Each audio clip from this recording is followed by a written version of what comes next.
Il existe un pays dans l'océan Indien dont le gouvernement a déjà acheté des terres sur un autre continent. Pas pour s'agrandir, pas pour coloniser, pour survivre. Parce que ses dirigeants savent que leur pays risque de disparaître sous les eaux avant même que leurs enfants n'atteignent l'âge adulte. Ce n'est pas une prédiction catastrophiste, ce n'est pas une simulation informatique incertaine.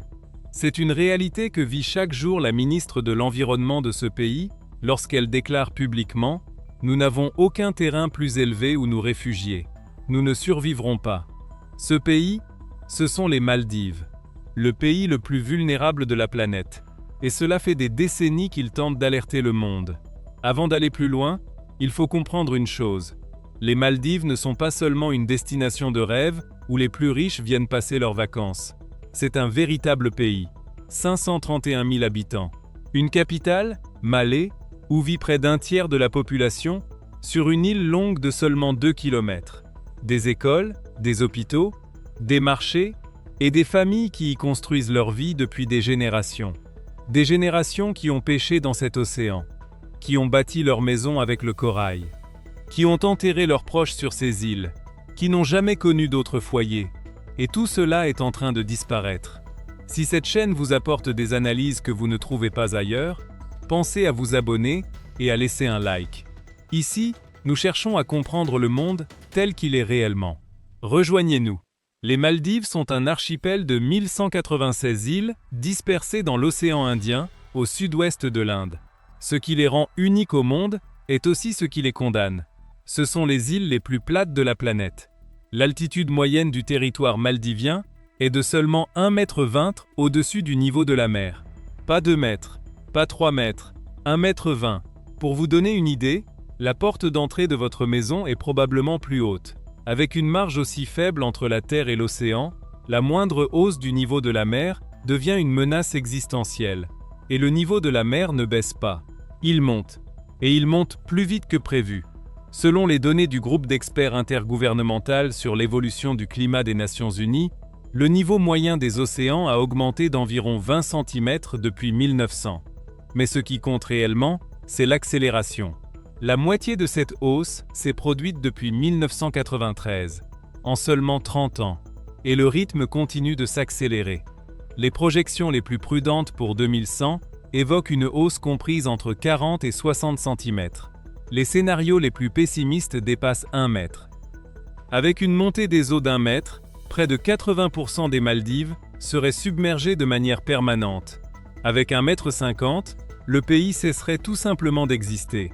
Et ce n'est pas pour l'an 3000, c'est pour la fin de ce siècle. De nombreux Maldiviens actuellement en vie pourraient assister à cette disparition de leurs propres yeux. Mais le problème ne concerne pas seulement l'avenir. Le problème, c'est le présent.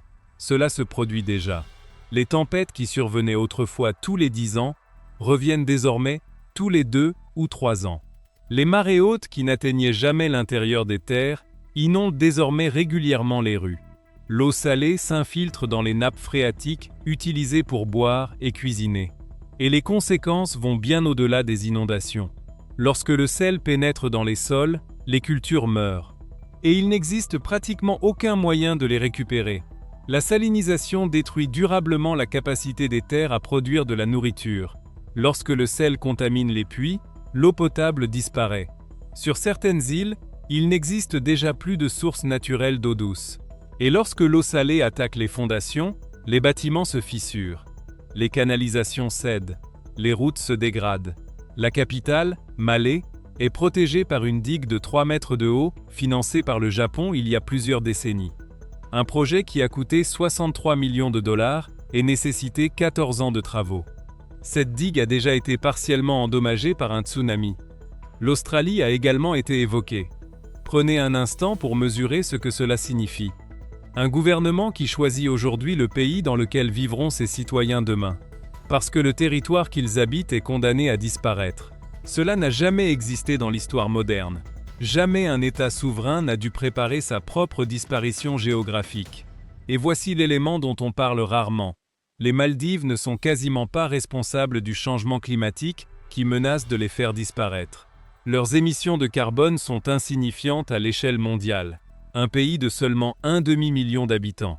sans industrie lourde, sans usines, et avec très peu de voitures sur la majorité des îles. Les Maldives incarnent presque parfaitement la notion de victime du changement climatique. Les pays qui ont brûlé du charbon et du pétrole pendant des siècles, ceux qui ont saturé l'atmosphère en CO2 et alimenté le réchauffement climatique, ne sont pas les Maldives. Pourtant, ce sont elles qui en paient le prix. Le gouvernement maldivien le répète dans chaque sommet international. Notre pays disparaît à cause des émissions produites ailleurs. Et personne ne nous indemnise pour cela. Pendant ce temps, la vie continue. Les hôtels de luxe continuent d'ouvrir. Les touristes continuent d'affluer. Plus d'1 million chaque année. Le gouvernement poursuit la construction d'infrastructures. Est-ce la preuve que la menace est exagérée? Non, c'est la preuve qu'ils n'ont pas le choix. Le tourisme représente près de 90% de l'économie maldivienne. Sans tourisme, pas de revenus. Sans revenus, pas d'État. Et sans État, impossible même d'organiser une éventuelle évacuation du pays. Alors ils continuent. Ils construisent. Ils accueillent des visiteurs. Ils vivent comme si tout était normal. Pendant que les scientifiques mesurent la montée des eaux, que les ingénieurs renforcent les digues et que les responsables politiques cherchent où vivront un jour un demi-million de personnes lorsqu'il n'y aura plus de terre où vivre. Une question hante aujourd'hui les Maldives, et personne, dans le reste du monde, ne semble vouloir y répondre. Si un pays disparaît sous l'océan, reste-t-il un pays? Les Maldiviens installés sur des terres achetées en Inde resteront-ils citoyens maldiviens? Le pays conservera-t-il son siège à l'ONU, ses eaux territoriales, ses droits sur les ressources marines situées sous l'océan? Le droit international n'a pas de réponse claire, parce qu'aucun cas semblable ne s'est jamais présenté. Les Maldives sont le premier laboratoire involontaire de ce que signifie perdre non seulement sa maison, mais son pays tout entier. Et pendant que le reste du monde débat encore de l'urgence climatique, un demi-million de personnes dans l'océan Indien connaissent déjà la réponse. C'est exactement ce que nous faisons sur Géographie avec Samy. Nous prenons les endroits qui font la une de l'actualité et nous expliquons ce qui s'y passe réellement.